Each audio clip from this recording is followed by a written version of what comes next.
جہاں ان کی ملاقات عیسیٰ ابن مریم سے ہوگی۔ حضرت ابو ہریرہ رضی اللہ تعالیٰ عنہ اس حدیث مبارکہ کو سن کر جوشیلے انداز میں نبی کریم صلی اللہ علیہ وآلہ وسلم سے یہ کہنے لگے کہ کیا میں حضرت عیسیٰ علیہ السلام کو یہ بتا سکتا ہوں کہ میں آپ کا صحابی ہوں؟ اس بات پر آپ صلی اللہ علیہ وآلہ وسلم مسکرا دیے اور فرمایا کہ بہت مشکل، بہت مشکل۔ اس حدیث مبارکہ سے یہ تو واضح ہو گیا کہ یہ جنگ آخری وقتوں میں غزوہ ہند کے نام سے ضرور ہو کر رہے گی، اور اس دور میں ہوگی جس وقت عیسیٰ ابن مریم اس دنیا میں ظاہر ہو چکے ہوں گے۔ لیکن یہ وقت کب ہوگا اور ایسے کیا حالات بنیں گے کہ نوبت اس جنگ تک جا پہنچے گی؟ کیا یہ کوئی دفاعی رد عمل ہوگا یا پھر نظریات کے بقا کی جنگ؟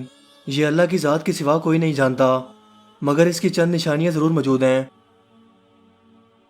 آپ صلی اللہ علیہ وآلہ وسلم نے اس جنگ میں شرکت کرنے والوں کو فتح کی خوشخبری کے ساتھ ساتھ جنت کی بشارت بھی دی ہے۔ غزوہ ہند کے بارے میں تقریباً 5 احادیث ایسی موجود ہیں جو واضح طور پر اس کے وقوع پذیر ہونے کی تصدیق کرتی ہیں۔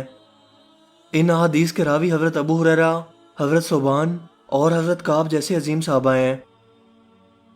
حضرت ابو ہریرہ رضی اللہ تعالیٰ عنہ بیان فرماتے ہیں کہ میرے جگری دوست رسول اللہ صلی اللہ علیہ وآلہ وسلم نے یہ بیان کیا کہ اس امت میں سندھ و ہند کی طرف لشکروں کی روانگی ہوگی۔ اگر مجھے کسی ایسی مہم میں شرکت کا موقع ملا اور اگر میں اس میں شہید ہو گیا تو ٹھیک، اگر غازی بن کر واپس آیا تو میں ایک آزاد شخص ہوں گا، ایسا آزاد شخص جسے اللہ تعالیٰ جہنم کی آگ سے آزاد کر دے گا۔ ایک اور حدیث میں حضرت ابو ہریرہ نے فرمایا کہ رسول اللہ صلی اللہ علیہ وآلہ وسلم نے ہندوستان کا ذکر کرتے ہوئے فرمایا، یقیناً تمہارا ایک لشکر ہندوستان سے جنگ کرے گا اور اللہ ان مجاہدین کو فتح دے گا، حتیٰ کہ وہ سندھ کے حکمرانوں کو بیڑیوں میں جکڑ کر لائیں گے۔ اللہ تعالیٰ ان مجاہدین کی مغفرت فرما دے گا۔ جب یہ لشکر شام کی طرف واپس پلٹے گا تو اپنے درمیان عیسیٰ ابن مریم کو پائے گا۔ رسول اللہ صلی اللہ علیہ وآلہ وسلم کے آزاد کردہ غلام حضرت ثوبان سے مروی ہے کہ آپ صلی اللہ علیہ وآلہ وسلم نے فرمایا، میری امت میں 2 گروہ ایسے ہیں جنہیں اللہ تعالیٰ نے جہنم کی آگ سے محفوظ رکھا ہے۔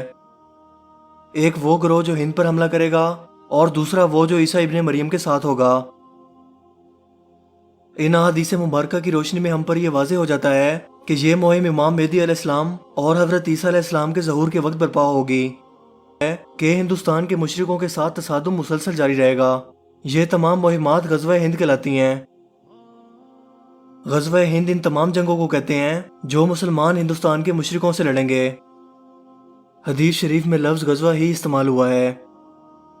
ان مہمات کے لیے محمد بن قاسم کی مہم سے لے کر سلطان محمود غزنوی کا ہندوستان پر حملہ اور پھر سلطان محمد غوری کی پرتھوی راج سے جنگ، احمد شاہ ابدالی کی پانی پت میں لڑائی، اسی سلسلے کی کڑیاں ہیں جو ہند اور سندھ کے علاقوں میں مشرکوں سے لڑی گئیں، اور اس کا آخری سرا اور مارکہ کن جنگ پاکستانی فوج بھارتی فوج سے کرے گی، جس کی فتح کی بشارت پہلے ہی دے دی گئی ہے۔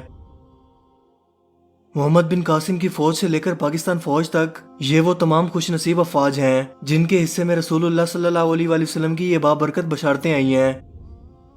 آج کے دور میں اس کا صرف آخری سرا پورا ہونا باقی ہے، اور وہ ہے مسلمان فوج کا ہندوستان پر حملہ کرنا اور ہندوستان کے حکمرانوں کو زنجیروں میں جکڑ کر لانا۔